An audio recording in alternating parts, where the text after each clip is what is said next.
الحمد لله وكفى وسلام على عباده الذين اصطفى اللهم صل على سيدنا محمد وعلى آل سيدنا محمد وبارك وسلم۔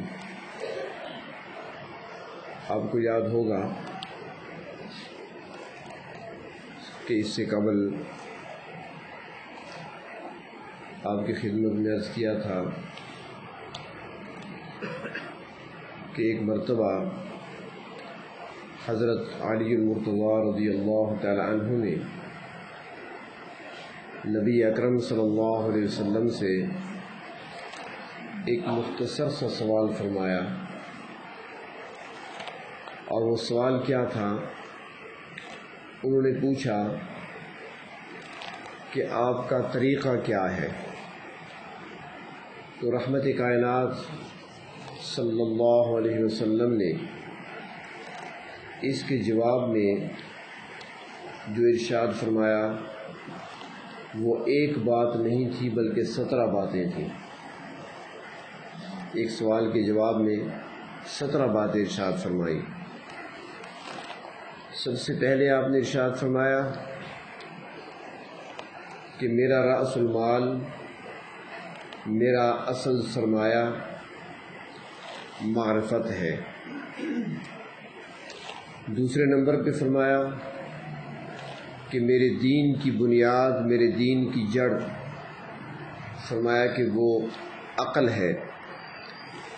اور تیسرے نمبر پہ فرمایا کہ محبت، یہ میری بنیاد ہے۔ ان 3 باتوں پر 3 مجالس میں گفتگو ہو چکی ہے۔ چوتھے نمبر پہ آپ نے ارشاد فرمایا کہ والشوق مرکبی، کہ شوق میری سواری ہے۔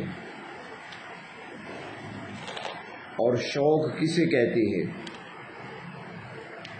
یہ سمجھ لیں ذرا۔ گزشتہ ہفتے محبت پہ بات ہوئی تھی، تو اس مجلس میں جہاں محبت کا ذکر آیا نا، تو آپ کا ذہن کہیں اور نہیں جانا چاہیے۔ حقیقی محبت اپنے پیدا کرنے والے خالق سے کی جاتی ہے، اور اس نے انسان کو دل دیا ہی اس لیے ہے کہ مجھ سے محبت کرے۔ تو شوق کسے کہتے ہیں؟ فرماتے ہیں کہ شوق اس کیفیت، اس حالت اور اس جذبے کا نام ہے جو محبت کرنے والے کو اپنے محبوب سے ملاقات کے لیے مجبور کر دے۔ یہ شوق کا مطلب ہے۔ تو آپ نے فرمایا کہ شوق میری سواری ہے۔ ہمارے ہاں بھی ایک جملہ کہا جاتا ہے، اس سے مفہوم اچھی طرح آپ کو سمجھ آئے گا۔ یہ کہا جاتا ہے نا کہ فلاں جو ہے وہ عشق کے گھوڑے پہ سوار ہے، عشق کے گھوڑے پہ سوار ہے، یہی وہ شوق ہے۔ اب وہ سواری، آج کل تو ہمارے شوق مختلف ہوتے ہیں نا، کسی کو سواری کا شوق ہوتا ہے تو کسی کو مکان کا شوق ہوتا ہے، عشق کی حد تک ہوتا ہے، جان تک کھپا دیتا ہے، سب کچھ قربان کرتا ہے اپنے مقصود کو حاصل کرنے کے لیے۔ لیکن یہاں پر مقصود اللہ تبارک و تعالیٰ کی ذات ہے۔ اور اصلاحی مجلس کا یہ مطلب ہوتا ہے، آپ کو یاد ہوگا کہ عرض کیا تھا آپ کی خدمت میں کہ ایک تسبیح صبح، ایک تسبیح شام پڑھ لیا کریں۔ اگر 2 ٹائم نہیں تو 1 ٹائم تو لازمی پڑھ لیا کریں، وقت نہیں لگتا۔ لا مطلوبی الا اللہ، لا مقصودی الا اللہ، لا محبوبی الا اللہ، لا الہ الا اللہ۔ ہمارا محبوب بھی وہی ہے، ہمارا مقصود بھی وہی ہے، اور مطلوب بھی وہی ہے۔ تو شوق اس جذبے کا نام ہے جو مجبور کر دے ملاقات کے لیے۔ اور حدیث شریف میں آتا ہے اللہ تبارک و تعالی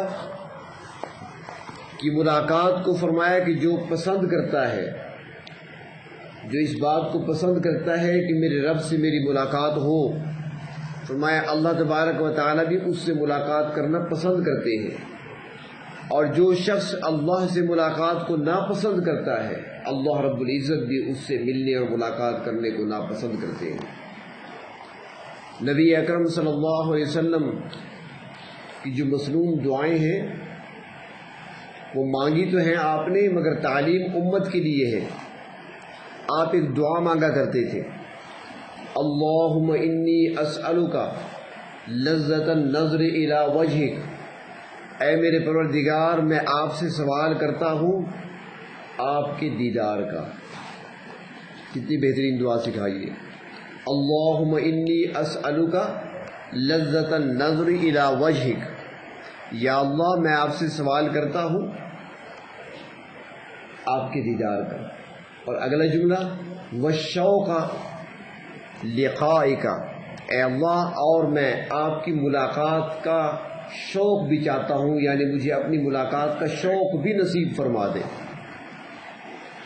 یہ دعائیں ہمیں تعلیم کی گئی ہیں کیونکہ ایک مومن بندہ اپنے پروردگار سے محبت کرتا ہے، اور پھر جب محبت میں شدت آتی ہے تو پھر وہ ملاقات کا طلبگار بھی ہوتا ہے، وہ چاہتا ہے کہ اپنے پروردگار سے ملاقات بھی کروں، وہ ملاقات تو کرنی ہے۔ قرآن پاک میں آتا ہے نا کہ جو اچھے طریقے سے ملاقات کرنا چاہتا ہے، کچھ لوگ تو وہ ہوں گے جو محروم ہوں گے، اللہ رب العزت محرومی سے ہمیں بچا لے۔ حدیث شریف میں آتا ہے ام المومنین حضرت حفصہ رضی اللہ تعالی عنہا فرماتی ہے کہ میں اپنے والد صاحب سے ملنے کے لیے ان کے گھر گئی ہوئی تھی، میکے گئی ہوئی تھی۔ نبی اکرم صلی اللہ علیہ وسلم رات کے وقت عشاء کے بعد فرمایا کہ میرے پاس تشریف لائے۔ جب آپ تشریف لائے تو کچھ دیر کے بعد میں نے دیکھا کہ نبی اکرم صلی اللہ علیہ وسلم کی مبارک آنکھوں سے مسلسل آنسو رواں ہیں۔ حضرت ام المومنین حضرت حفصہ رضی اللہ تعالی عنہا سوال کرتی ہیں ما یبکی کا، محبوب آپ کو کس چیز نے رلا دیا؟ ایسی بات تو کوئی نہیں ہوئی، آپ کیوں رونے لگے؟ آپ نے فرمایا حفصہ ذرا کان لگا کر سنو نا، تمہارے بھائی عبداللہ ابن عمر رضی اللہ عنہما وہ صحن میں نماز پڑھ رہے تھے۔ فرمایا کہ اپنے بھائی کی طرف ذرا کان لگا کے سنو نا، وہ کیا پڑھ رہے تھے ابھی؟ انہوں نے کہا میں نے نہیں توجہ کی۔ فرمایا وہ نماز پڑھ رہے ہیں، اور نماز میں قرآن کی آیت انہوں نے پڑھی ہے کہ قیامت کا دن ایسا ہوگا، فرمایا کہ اس دن کچھ لوگ ایسے ہوں گے جو پروردگار عالم کے دیدار سے محروم ہوں گے، اور ربہم یومئذ لمحجوبون، پردے حائل ہوں گے، وہ اپنے پروردگار کو دیکھ نہیں سکیں گے۔ فرمایا کتنی بڑی محرومی ہے اس کی، یہ آیت سن کر اس کی زبان سے مجھے رونا آ گیا۔ تو شوق تھا ملاقات کا، اور اللہ تعالیٰ فرماتے ہیں قرآن حکیم میں کہ جو اچھے طریقے سے ملاقات کرنا چاہتا ہے، جو چاہتا ہے میں اپنے رب سے ملوں اچھے طریقے سے، تو فرمایا من کان یرجو لقاء ربہ فلیعمل عملا صالحا، جو ملاقات کرنا چاہتا ہے پروردگار عالم کی، فرمایا اسے چاہیے کہ عمل صالح اختیار کرے، اچھے عمل کرے، نیک اعمال اختیار کرے، کیونکہ اعمال کے ذریعے سے ہی دیدار مل سکتا ہے، اعمال کے ذریعے سے ہی ملاقات نصیب ہو سکتی ہے۔ اور جب یہ شوق پیدا ہوتا ہے پھر انسان تھکتا نہیں ہے۔ جو آج کہتے ہیں نا 4 رکعتیں پڑھی اس کے بعد بیٹھ گئے، بڑی تھکاوٹ ہو گئی، کمر پہ ہاتھ رکھ لیتے، 2-4 رکعت پڑھی ہیں، تھک گئے، ایک پارہ مکمل کیا قرآن پاک کی تلاوت کا، تھک جاتے ہیں۔ جب یہ شوق پیدا ہو جاتا ہے، اللہ تعالیٰ اپنی ملاقات کا جب شوق نصیب کسی کو فرما دیتے ہیں، اور جس کسی کو پروردگار عالم اپنے دیدار اور اپنی ملاقات کا شوق عطا فرما دیتے ہیں، پھر وہ تھکتے نہیں ہیں، پھر وہ تھکاوٹ محسوس نہیں کرتے، پھر وہ مسلسل لگے رہتے ہیں۔ ان کے لیے تسبیح پڑھنا مشکل نہیں ہوتا، ان کے لیے نمازوں میں قیام کرنا مشکل نہیں ہوتا۔ علماء نے لکھا ہے، ایک بزرگ گزرے ہیں، اس وقت نام تو مجھے یاد نہیں آ رہا ان کا، کہ ان کی 70 سال عمر تھی، 70 سال کی عمر، اور روزانہ 70 طواف بیت اللہ کے کیا کرتے تھے۔ 70 سال کی عمر میں 70 طواف. آپ میں سے اکثر ساتھی گئے ہوئے ہیں عمروں پر، عمرے ادا کیے ہوئے ہیں، کئی ساتھیوں نے حج بھی ادا کیا ہوا ہے. طواف کرنا کیسا ہوتا ہے وہ جانتے ہیں. ہر طواف میں 7 چکر ہیں، اور یہ جمع کرو اگر ضرب دو تو کتنے بنیں گے؟ میتھ فیل ہے آپ کا. 490 چکر بنتے ہیں. پتہ نہیں کتنے میل کا سفر بنتا ہے. روزانہ 70 طواف کرنا 70 سال کی عمر میں، اور پھر ہر طواف کے بعد 2 رکعت نماز بھی تو پڑھی جاتی ہے نا، تو 140 رکعتیں بھی ساتھ ادا کرتے ہیں. جس کے اندر شوق پیدا ہو گیا پھر وہ تھکتا نہیں ہے، پھر تھکاوٹ محسوس نہیں ہوتی اسے، پھر وہ شوق ہوتا ہے جو اس کو ابھار رہا ہوتا ہے اس بات پر. اور پروردگار عالم یہ نعمت عطا فرمائیں گے، اہل ایمان کو یہ نعمت ملے گی، اور اسی کے لیے محنت یہاں پہ کرنی ہے، شوق یہاں پیدا کرنا ہے، تڑپ یہاں پہ پیدا کرنی ہے. انسان اپنے اندر طلب پیدا کرے پہلے. آج محرومی کی وجہ کیا ہے؟ ہمارے اندر طلب ہی نہیں ہوتی. طلب، اور طلب کے اندر جب اضافہ ہوتا ہے پھر وہ تڑپ بنتی ہے، اور پھر جب وہ تڑپ بنتی ہے تو پھر پروردگار عالم اس کے لیے راستے کھول دیتے ہیں، آسانیاں پیدا کر دیتے ہیں. حدیث شریف میں آتا ہے کہ اہل جنت جب جنت میں ہوں گے نا تو اور نعمتیں تو ملے گی انہیں، ہر وہ نعمت جو وہ چاہے گا. ایک تو نعمتیں وہ ہے نا جو اللہ نے تیار کر رکھی ہے. جنت کیا ہے؟ مہمان خانہ ہے. ایمان والوں کے لیے مہمان خانہ بنایا اللہ رب العزت نے کہ تھکے ہوئے میرے بندے آ رہے ہیں، ان کو آرام کرنا ہے اب یہاں پر، اب یہاں پہ عیش کرنی ہے. ہم تو چاہتے ہیں نا کہ دنیا میں عیش کریں. دنیا عیش کی جگہ نہیں ہے، دنیا کام کرنے کی جگہ ہے. 3 چیزیں ہوتی ہیں: کام کرنا، آرام کرنا، پھر عیش کرنا. کہتے ہیں نا بھی کام کر لو، بھی پڑھ لو، محنت کر لو، اس کے بعد پھر آرام بھی ملے گا، اور اس کے بعد پھر عیش بھی کرو گے، خوب کماؤ گے. اور کچھ نہیں تو ڈاکٹر بن جاؤ، محنت تو کرنی پڑے گی. اس کے بعد پھر لاکھوں میں کھیلتے رہو. یہ کوشش ہوتی ہے نا سب کی. یہ اور بات ہے کوئی پہنچ نہ سکے، کوئی حاصل نہ کر سکے، ورنہ ہر دماغ میں ایک تاج محل ہوتا ہے. تو بہر طور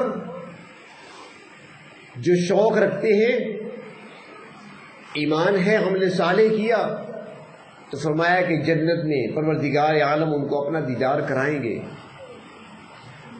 اور کیا دیدار ہوگا؟ ایک تو جنت میں عیش، عرض میں یہ کر رہا تھا، جنت میں عیش ہوگی کیونکہ دنیا کام کرنے کی جگہ ہے. دنیا نہ آرام کرنے کی جگہ ہے، نہ عیش کرنے کی جگہ ہے. ہم سے غلطی یہاں پہ ہوتی ہے. یہ جملہ ذرا آج سمجھ لیں تو انشاءاللہ آسانی ہو جائے گی. غلطی ہم سے یہاں ہوتی ہے کہ ہم دنیا میں عیش کرنا چاہتے ہیں، عیش کی جگہ ہے ہی نہیں. دنیا کام کی جگہ ہے. اللہ کے محبوب صلی اللہ علیہ وسلم اپنے صحابہ کے ساتھ جب کام کر رہے تھے، محنت کا کام، مشقت کا کام، اور ایسا کام کے ساتھ غذا بھی نہیں مل رہی تھی، پیٹوں پر پتھر بندھے ہوئے تھے، خندق کھودی جا رہی تھی جسے غزوہ خندق کہا جاتا ہے. کام ہو رہا تھا نا، تو اس کام کے موقع پر ان کی زبانوں پر ترانہ کیا تھا، وہ الفاظ کیا تھے؟ وہ صحابہ کرام اس موقع پر کام بھی کر رہے ہیں، پیٹ پر پتھر بندھے ہوئے بھوک کی وجہ سے، اور زبان پہ ترانہ ہے اللہم لا عیش الا عیش الآخرہ. عیش دنیا کی نہیں ہے، عیش تو آخرت کی عیش ہے. تو عیش کہاں کرنی ہے؟ جنت میں. دنیا میں کام کرنا ہے، اور جب کام کر کے بندہ تھک جاتا ہے تو پھر آرام بھی تو کرنا چاہیے نا. تو آرام کے لیے اللہ نے، مومن کے آرام کے لیے اللہ نے قبر بنائی ہے. دنیا میں کام، قبر میں آرام، جنت میں عیش. تو ایمان والوں کے لیے اللہ رب العزت نے مہمان خانہ تیار کیا. ہر نعمت ملے گی، پہلے سے نعمتیں موجود ہیں. اللہ کتنی نعمتیں، کیسے؟ فرمایا میں نے ایسی نعمتیں تیار کر رکھی ہیں جو نہ تمہاری آنکھوں نے دیکھی ہیں، نہ ان کے بارے میں تمہارے کانوں نے سنا ہے، بلکہ ان کے بارے میں کبھی تمہارے دل میں خیال بھی نہیں گزرا ہوگا. میں نے وہ نعمتیں تیار کر رکھی ہیں. لیکن جب یہ ساری نعمتیں مل جائیں گی نا، تو پھر بندہ جو چاہے گا وہ بھی ملے گا. ایک بندہ کہے گا اللہ مجھے بڑا شوق تھا دنیا میں، ہمارے جو ایم این ایز تھے، ایم پی ایز تھے نا، ان کے پاس ہیلی کاپٹر ہوا کرتے تھے، میں غور سے دیکھا کرتا تھا ان کو، اڑ رہے ہیں، اوپر سے گزر رہے ہیں، ہیلی کاپٹر جا رہا ہے، جہاز جا رہا ہے، طیارہ جا رہا ہے، تو میرا بھی جی چاہتا تھا کہ میں بھی کبھی سواری کروں۔ میں ساری زندگی جہاز پہ سوار نہیں ہوا، ساری زندگی میں ہیلی کاپٹر پہ سوار نہیں ہوا، اللہ مجھے چاہیے۔ پروردگار عالم وہیں پہ عطا کریں گے، کیونکہ اللہ تعالیٰ کا خود فرمان ہے قرآن حکیم میں، ما تشتہی انفسکم، جو تم چاہو گے ملے گا، ہر چیز ملے گی وہاں پر۔ تو ایسی نعمتوں میں جب انسان ہوگا تو وہاں پر پوچھا جائے گا میرے بندو کچھ اور تو نہیں چاہیے، کسی چیز کی ضرورت تو نہیں؟ عرض کریں گے پروردگار مزید کیا چاہیے، سب کچھ تو ملا ہے، جو مانگتے ہیں وہ بھی مل رہا ہے، جو نہیں مانگا وہ بھی مل گیا، مزید کیا چاہیے؟ پروردگار عالم فرمائیں گے کہ دنیا میں بھی علماء تمہارے کام آیا کرتے تھے، آج بھی وہی تمہارے کام آئیں گے، جا کر ان سے پوچھو کچھ اور ہے ضرورت ہمیں؟ تو جنت میں بھی علماء کی ضرورت پیش آئے گی، ان کو ناراض نہ کیا کرو کہ وہاں بھی کام آئیں گے۔ پیدا ہوتے وقت اذان بھی یہی دیتے ہیں، مرتے وقت جنازہ بھی یہی پڑھاتے ہیں، اور اس کے بعد ختم قرآن کی ضرورت ہو تو وہ بھی ان سے پڑھوانا پڑتا ہے۔ اب خیر آج کل وہ بھی سیکھ گئے۔ ایک قاری صاحب تھے ہمارے ساتھ، میرے سامنے ایک بندہ آیا، اس سے کہا کہ جی ختم والد صاحب کی ایصال ثواب کے لیے، اس نے کہا کل ہو جائے گا۔ تھوڑی دیر بعد دوسرا آیا، اس سے بھی کہا کہ کل ہو جائے گا۔ تیسرا آیا، اس نے کہا جی آج صبح جمعہ ہے، ختم چاہیے والد صاحب کے والدہ کے لیے، کسی کے لیے کہا، اس نے کہا جی کل تک ہو جائے گا۔ مجھے بڑی حیرت ہوئی، میں نے کہا قاری صاحب 3 ختم؟ اس نے کہا قاری صاحب پیسے لیے ان سے، ایک نے 500 دیا، ایک نے 1000 دیا، دوسرے نے کوئی 600-700 دیے، وہ لے کر جیب میں ڈال دیے تھے۔ میں نے کہا کہ پیسے آپ نے لے لیے ختموں کے، اور یہ ختم کیسے ہوگا؟ ایک دن میں 3 ختم آپ کیسے کرتے ہیں؟ سارا دن تو آپ، میں نے پڑھتے نہیں دیکھا آپ کو۔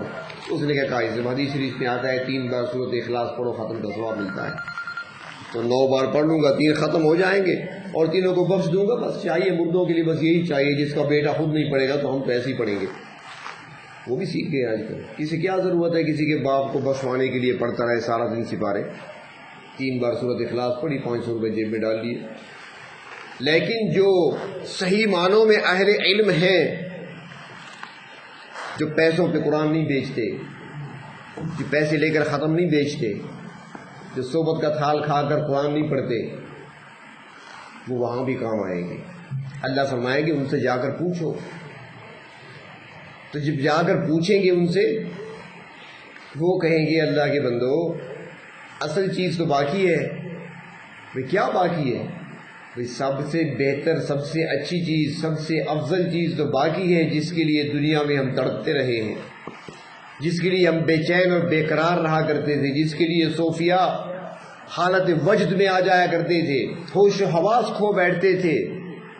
وہ کہیں گے کیا چیز ہے؟ فرمائیں گے اللہ کا دیدار تو باقی ہے، ابھی اصل چیز تو باقی ہے۔ پھر درخواست کریں گے پروردگار آپ اپنا دیدار کرا دیجئے۔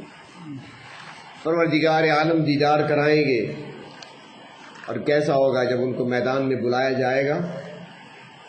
دنیا میں تیاری ہوتی ہے نا، کسی نے بلایا ہو تو اس کے لیے سوٹ تیار کرتے ہیں کہ فلاں دن میں نے جانا ہے، صدر مملکت سے ملاقات کرنی ہے، وزیر اعظم سے ملنا ہے، سوٹ سلواتے ہیں، تیاری کرتے ہیں خوب۔ تو اللہ تعالیٰ سے ملاقات کے لیے جب اس دربار میں جانے لگیں گے تو وہاں بھی تیاری ہوگی، اور تیاری کیسے ہوگی کہ وہاں بازار لگے گا، حسن کا بازار لگے گا۔ آؤ بھی بازار چلو، بازار میں کیا ہوگا؟ یہ ٹافیاں چاکلیٹ نہیں ہوں گے، فروٹس وغیرہ نہیں ہوں گے، نہیں، بازار میں پسند کرو کہ تم کیسا بننا چاہتے ہو، کس طرح کے دانت چاہیے، کس طرح کے ہونٹ چاہیے، کس طرح کی ناک چاہیے، بتاؤ تم، بندہ بتاتا جائے گا، اللہ بناتے جائیں گے، جیسا جو چاہے گا، جس صورت میں چاہے گا اس صورت میں بن جائے گا۔ پھر جب چلیں گے اس میدان میں تو ہمارے ہاں یہ ہوتا ہے نا کہ پرانے زمانے میں دھونی دی جاتی تھی، آج کا اسپرے کیا جاتا ہے، خوشبو کا اسپرے، آج کے گلاب ڈالا جاتا ہے۔ تو فرمایا کہ وہاں پر بادل اٹھیں گے اور وہ بادل آ کر خوشبو کا اسپرے کریں گے، خوشبو پھیل جائے گی میدان میں ہر طرف۔ اس کے بعد جب یہ سارے پہنچیں گے وہاں پر تو ایک آندھی اٹھے گی، دنیا میں بھی آندھیاں آتی ہیں، وہاں بھی آندھی ہوگی. یہ آندھی گرد اور مٹی کی ہوتی ہے، وہ آندھی نور کی ہوگی. جس طرح یہ آندھی اٹھتی ہے اور چہرے پر مٹی جم جاتی ہے، گرد چہرے پہ آ جاتی ہے، جب وہ آندھی وہاں پر اٹھے گی ہر چہرے پر نور چپک جائے گا اور ہر ایک کے حسن کو مزید بڑھا دے گا. جب بیٹھ جائیں گے اپنی نشستوں پر، کوئی فرنٹ سیٹ پہ بیٹھا ہے، انبیاء علیہ السلام آگے ہوں گے، اور پھر اس کے بعد درجہ بدرجہ اہل جنت بیٹھے ہوں گے جنت میں کرسیوں پر. کوئی کرسی پہ ہے تو کوئی صوفے پہ ہے، کوئی قالین پہ ہے، اپنے درجے کے مطابق بیٹھیں گے سارے. تو پھر وہاں پر ایک ہوا چلے گی اور جنت کے پتوں میں حرکت پیدا ہوگی اور ایک ایسی موسیقی کی آواز پیدا ہوگی جو کسی کان نے اس سے پہلے سنی نہیں ہوگی. یہ دنیا کی موسیقی نہ سنا کرو جس کو روح کی غذا کہا جاتا ہے. یہ روح کو ہلاک کرنے والی چیز ہے. یہ روح کی غذا نہیں، روح کو ہلاک کرنے والی، روح کو مردہ کرنے والی ہے. اللہ کے نبی صلی اللہ علیہ وسلم جا رہے تھے، راستے میں بانسری کی آواز آئی، کوئی بانسری بجا رہا تھا. آپ نے اپنی مبارک دونوں انگلیاں کانوں میں دے ڈالی. کچھ دیر چلے گئے، اپنے ساتھ والے صحابی سے پوچھا ابھی بھی آواز آ رہی ہے؟ یعنی کان نہیں کھولے، اس سے پوچھا ابھی آواز آ رہی ہے؟ جب اس نے کہا آواز نہیں آ رہی تب آپ نے انگلیاں باہر نکالی. تو فرمایا کہ جو موسیقی سنتی ہیں، گانا بجانے کے شوقین ہوتے ہیں، فرمایا قیامت کے دن ان کے کانوں میں پگھلا ہوا سیسا ڈالا جائے گا. اللہم احفظنا منہ. تو وہاں پر وہ پتے حرکت میں آئیں گے، آپس میں ٹکرائیں گے تو موسیقی کی آواز پیدا ہوگی. اس کے بعد وہاں پر اہل جنت کے لیے حوروں کا ترانہ سنایا جائے گا. حوریں وہاں پر ترانہ گائیں گی. اس کے بعد پروردگار عالم فرمائیں گے کہ داؤد کہاں ہو؟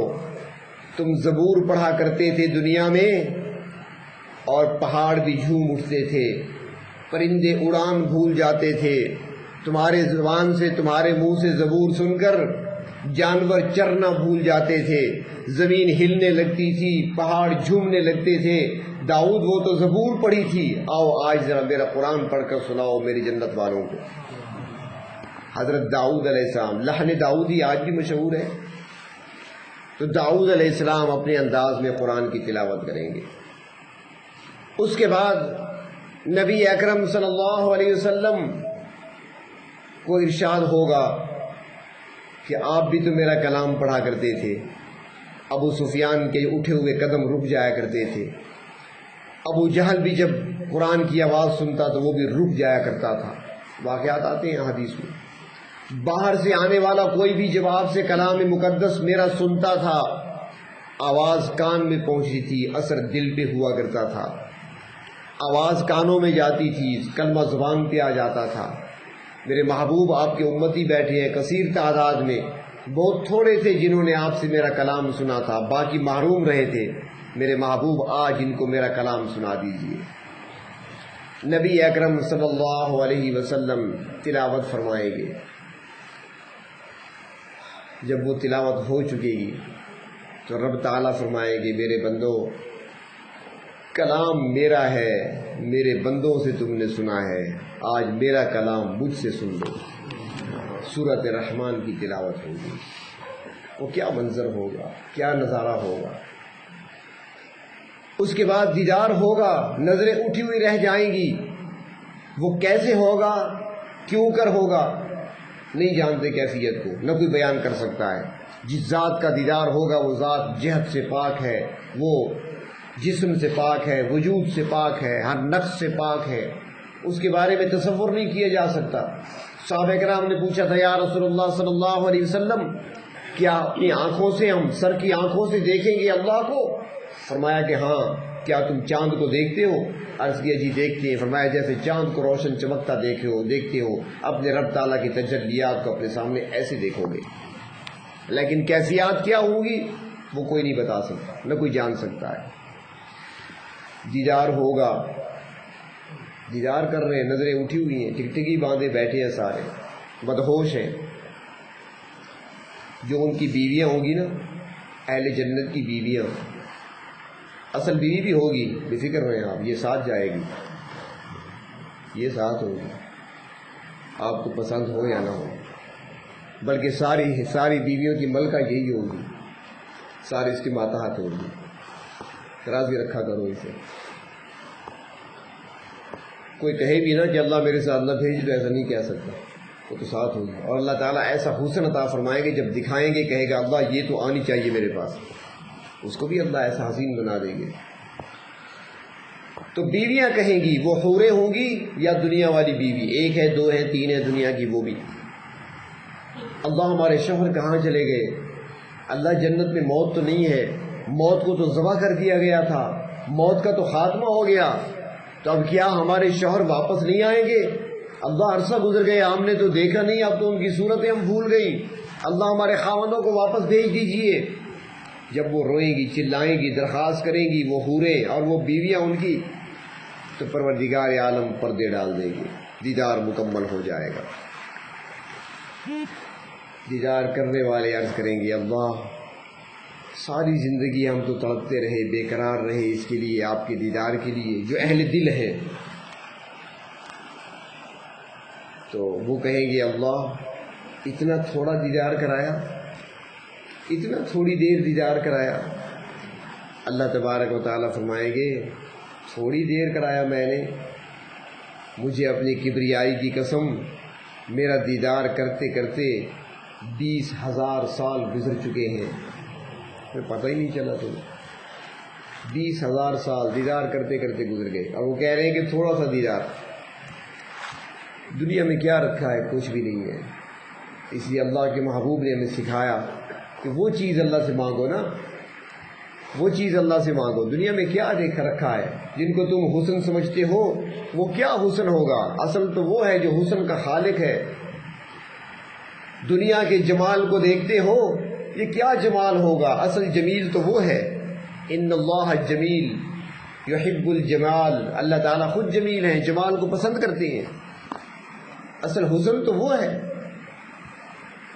تو اس لیے دعا سکھائی، اللہم انی اسألک لذت النظر الی وجہک، اے میرے پروردگار میں آپ سے سوال کرتا ہوں آپ کے دیدار کا، والشوق الی لقائک، اور مجھے اپنی ملاقات کا شوق نصیب فرما۔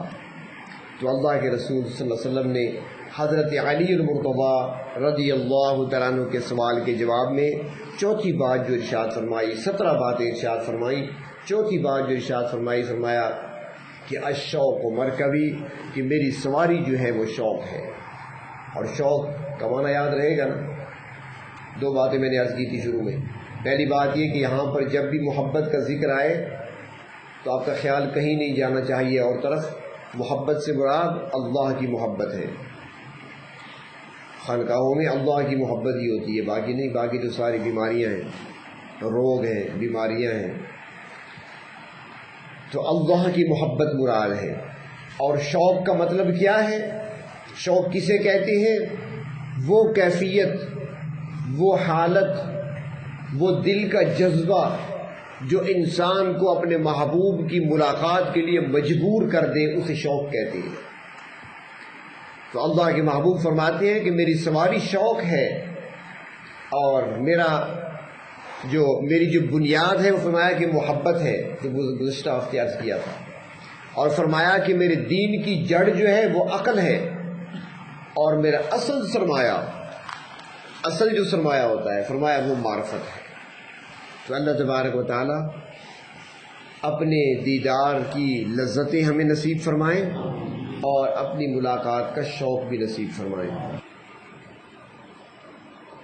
یار رہے یار اب تو میرا، اور میں تیرا یار رہوں، یار رہے یار اب تو میرا، اور میں تیرا یار رہوں، مجھ کو فقط تجھ سے ہو محبت، خلق سے میں بیزار رہوں، ہر دم ذکر و فکر میں تیری مست رہوں، سرشار رہوں، ہوش رہے نہ مجھ کو کسی کا، تیرا ہی ہوشیار رہوں، اب تو رہے بس دم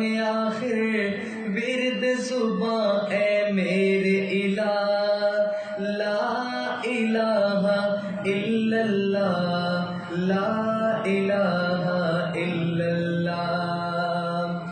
دونوں جہاں میں جو کچھ بھی ہے سب ہے تیرے زیر نگیں، جنوں انس و حور و ملائک، عرش و کرسی چرخ و زمین، کون و مقام لائق سجدہ تیرے سوا اے نور مبین۔ کوئی نہیں ہے، کوئی نہیں ہے، کوئی نہیں ہے، کوئی نہیں۔ اب تو رہے بس تادم آخر ورد زباں اے میرے الہ، لا الہ الا اللہ، لا الہ الا اللہ۔ یاد میں تیری سب کو بھلا دوں، کوئی نہ مجھ کو یاد رہے، تجھ پر سب گھر بار لٹا دوں، خانہ دل آباد رہے، سب خوشیوں کو آگ لگا دوں، غم سے تیرے دل شاد رہے، سب کو نظر سے اپنی گرا دوں، تجھ سے فقط فریاد رہے۔ اب تو رہے بس تادم آخر ورد زباں اے میرے الہ، لا الہ الا اللہ، لا الہ الا اللہ۔ مجھ کو سراپا ذکر بنا دے، ذکر تیرا اے میرے خدا، نکلے میرے ہر بن منہ سے ذکر تیرا اے میرے خدا۔ اب تو کبھی چھوڑے بھی نہ چھوٹے ذکر تیرا اے میرے خدا، حلق سے نکلے سانس کے بدلے ذکر تیرا اے میرے خدا۔ اب تو رہے بس تادم آخر ورد زباں اے میرے الہ،